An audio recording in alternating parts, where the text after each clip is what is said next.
Bonjour à tous, j'espère que vous allez bien et aujourd'hui je veux vous parler de gouvernance cellulaire versus holocratie.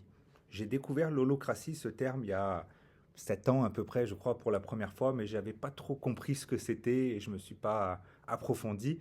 Mais il y a 4 5 ans, j'ai écouté le TED Talk de Brian Robertson, que je vous recommande fortement. En 18 minutes, il explique vraiment ce que c'est que l'holocratie, une approche radicale et nouvelle pour le management.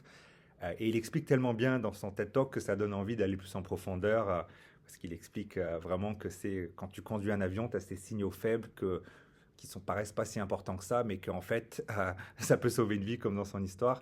Et du coup, je suis allé lire des livres, je suis allé participer à des ateliers, je suis allé comprendre plus. Et l'holocratie, c'est quelque chose de magnifique. C'est une constitution qu'on peut adopter pour gérer l'organisation des entreprises d'une manière plus participative. Et donc voilà, donc c'est quelque chose sur lequel je ne suis pas un expert, mais j'ai vu des entreprises implémenter ça et j'ai vu les points positifs que ça peut apporter. Il y a aussi des points négatifs et ça ne résout pas tous les problèmes, mais c'est un élément.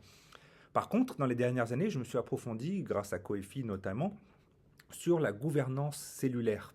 Et j'ai découvert donc le concept de gouvernance cellulaire qui, tout comme l'holocratie, permet d'organiser mieux les choses de manière plus partagée, plus participative, plus responsabilisante, avec plus d'autonomie, mais qui ne le fait pas en isolation et parfois en déséquilibre avec d'autres relations qui pour moi sont un trépied, comme le lien et le sens qui sont aussi importants, voire peut-être, c'est mon opinion personnelle, encore plus que l'organisationnel.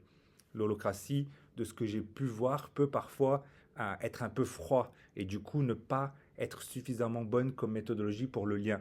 C'est la perception de mon expérience que j'ai pu voir en parlant avec différentes organisations dans le monde et différentes personnes. Et effectivement, ça peut enlever un peu le sens personnel dans le sens où il y a la raison d'être, mais le sens que chacun y trouve ne peut ne pas être manifesté pleinement par rapport à d'autres méthodologies et d'autres outils que différentes organisations ont. Donc, cette vidéo aujourd'hui est juste pour dire que jusqu'à présent, ce que j'ai trouvé de plus intéressant, c'est la gouvernance cellulaire, qui est une manière d'être sûr qu'on regarde vraiment le lien et qu'on valorise le lien et qu'on mette de l'énergie sur le lien. C'est ce que je fais depuis 20 ans et pour moi, c'est la base de tout. Et en même temps, que le sens soit préservé, soit mis au centre et qu'on aille vraiment chercher le sens individuel et collectif pour chacun.